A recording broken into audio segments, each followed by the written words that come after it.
একটা ছোট গ্রামে বাস করত একজন সৎ ও নির্লোভ ব্যবসায়ী।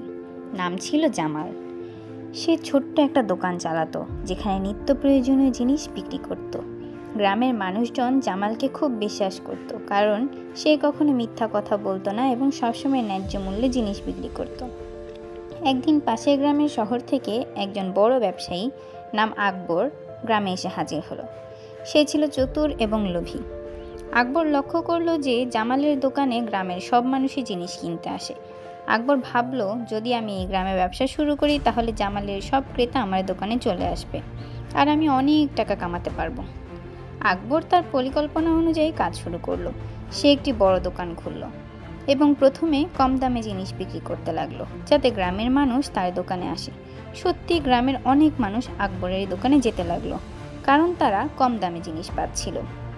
জামালের ব্যবসা ধীরে ধীরে কমতে লাগলো, কিন্তু সে চিন্তিত হলো না। সে জানতো যে সততাই মানুষের সবচেয়ে বড় সম্পদ। 1 মাস পর আকবর যখন দেখলো যে সবাই তার দোকানে আসছে, তখন সে তার পণ্যের দাম বাড়িয়ে দিল এবং নিম্নমানের জিনিস বিক্রি করতে শুরু করলো।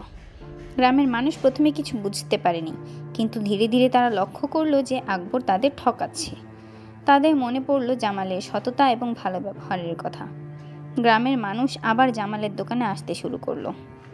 জামাল তখন আগের মতোই সততা ও আন্তরিকতার সঙ্গে তার ব্যবসা চালাচ্ছিল। সে কখনোই কম মানের পণ্য বিক্রি করতো না এবং কখনো দাম বেশি নিত না। জামালের কাছে ফিরে এসে গ্রামের মানুষজন খুশি হলো, কারণ তারা জানতো যে জামাল তাদের কখনো ঠকাবে না।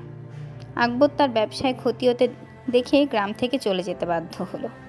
জামাল তার সততা এবং পরিশ্রমের মাধ্যমে আবারও তার ব্যবসা দাঁড় করালো। গ্রামের মানুষজনও বুঝলো যে সত্যিকারের ব্যবসায়ী সেই যে কখনো মিথ্যা বলে না এবং সবসময় ন্যায্য থাকে। এই গল্প থেকে আমরা শিখতে পারলাম, সততা এবং ন্যায্যতা সবসময় জয়ী হয়, আর অসৎ পথে চললে সেটা বেশি দিন টিকে না। Hope you enjoyed this story.